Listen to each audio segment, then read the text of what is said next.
Assalamu alaikum, урматтуу Швега программасынын көрүүчүлөрү. Биз буга чейин ушул Швега программасынан 2023 жыл деп коелу. Ошол күзгө маал Атайын Ноокат районунан бир программа тартып келгенбиз. Анда 12 жылдык өмүрүн ушул кароолчулукка арнап, бирок 12 сантиметр дагы жерге ээлик кыла албай калдым. Бирок буга чейинки меники деп жүргөн жерлердин баардыгын көрсө, жең ичинен башка бирөөлөр эле сатып, башка бирөөлөр эле документтештирип, кыскасы мага эч бир 12 сантиметр дагы жер койбой турган акыбалга алып келип коюптур.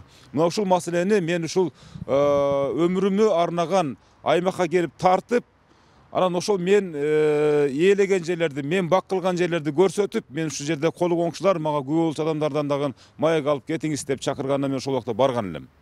Барып, жерине барып, эки тарапты кылып чагылдырып, теги тарапты дагы айттырып, бул тарап менен да сүйлөшүп, ошол маалда мына ушул бала бизге маек берген, биз тарткан каармандын баласы болот. Азыр эми келиптир. Урматтуу көрүүчүлөр, биз Швегенин жыйынтыгын ар бир тарткан программанын абалына байкоо салуу менен берип турабыз деп сөз бергенбиз.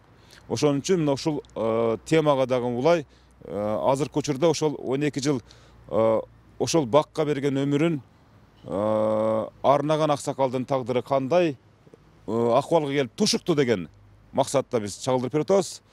Ал үчүн биз ушул Швега программасында кандай жаңылык бар деп сураганыбызда, келип мына ушул Бекташ агабыздын уулу келип өзү бир сизден бир мындай бир маек алайлы деп чечтик да. Азыр биз соцсеттерден жана ушул башка да булактардан угушубузга караганда, сиздердин буга чейинки бир кылыкка чечилип, ушул укук коргоо органдарынан дагы, сот органдарынан дагы ушул чечимдер сиздер тарапка чыгып, мындай бир жолго коюлуп бараткан жай бар экен да.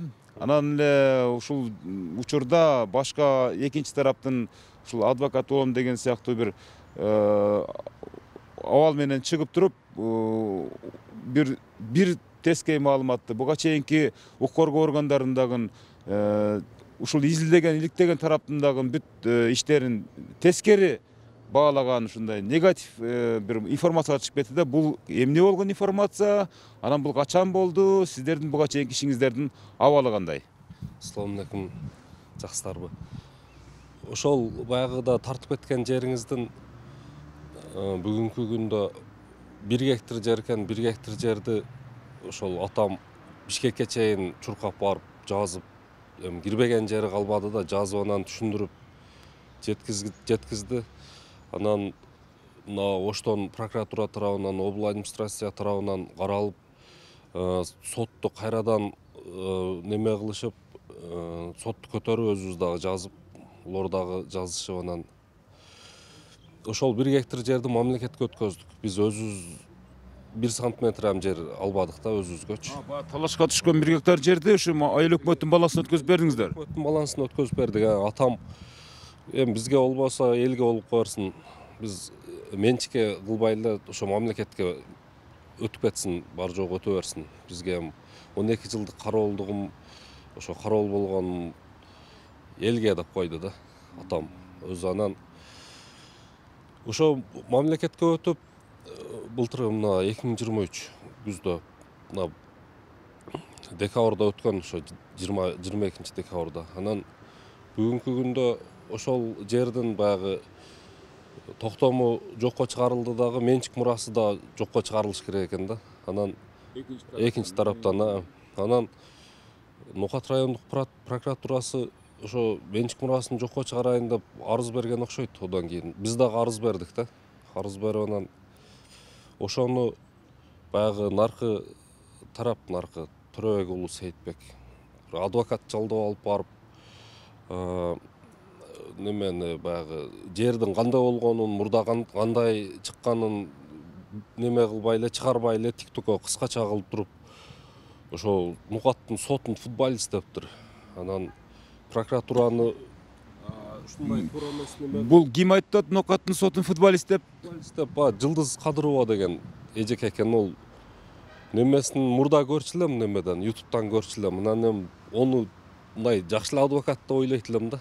Анан көрсө ол дагы эле мыйзамсыз тарапка акча берсе же башка кылса чыгарып берет окшойт ошентип. жамандапчы мындай сотторду немелерди барып тартып турам, биз барып неме кылбай сурай элекпиз аны. Сурай элеп ошонун немесинен көрдүк дагы анан кыжырыбыз келди да, мындайча айткандачы.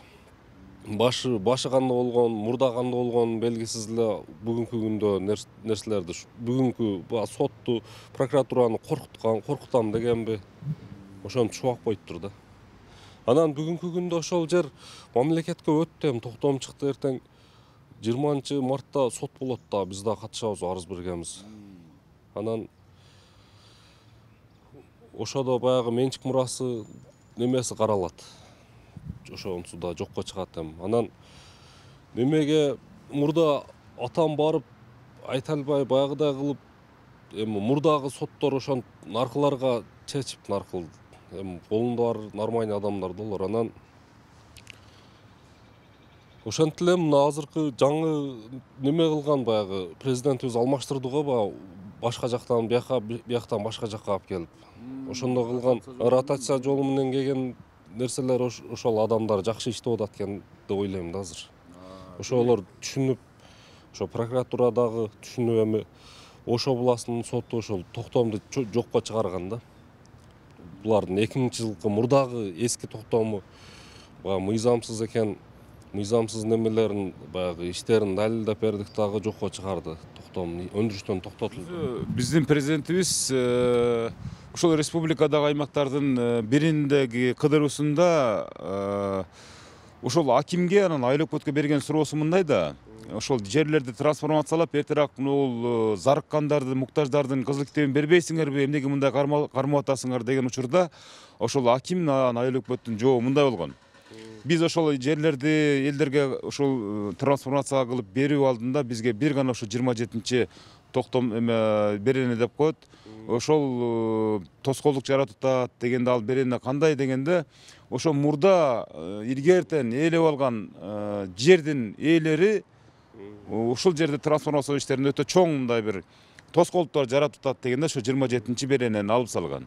Алып салгандан кийин мына ушул 2023 Кыргыз Республикасынын президентинин жарлыгы чыгып, ошого окшогон жерлердин баардыгын мамлекеттин балансына алып туруп, андан кийин трансформациялап, анан ушул муктаждарга берүү маселесин койгон эле. Урматтуу көрүүчүлөр, буну эмнеге айттым? Бекташева ошол 12 жылдык өмүрүм кеткен жердин 12 сантиметрдин да мага кереги жок. Ушул Айлыкбөткө өтсө эле болду, ушул мамлекеттин эсебинен өтүп кетсин деген экен. Укук коргоо органдары ушул маселени кайдыгер карабай, адилеттүү чечимдерди чыгарып берип, кечиресиздер, акыйкаттуулук орун алып, ошол 1 гектардан тегерегиндеги жер ошол Айлыкбөттүн балансына өткөрүлүп берилген экен эле. Эми иш бүтүп калгандан кийин, маселенин баары бир кылка чечилип калгандан кийин, ушул ортодогу укук коргоочуларга ушул Темирлан Бекташеванын баласы Темирлан мырзанын оюна ортоктош болдуңуздар, мына ушул адвокат тууралуу айтып берди.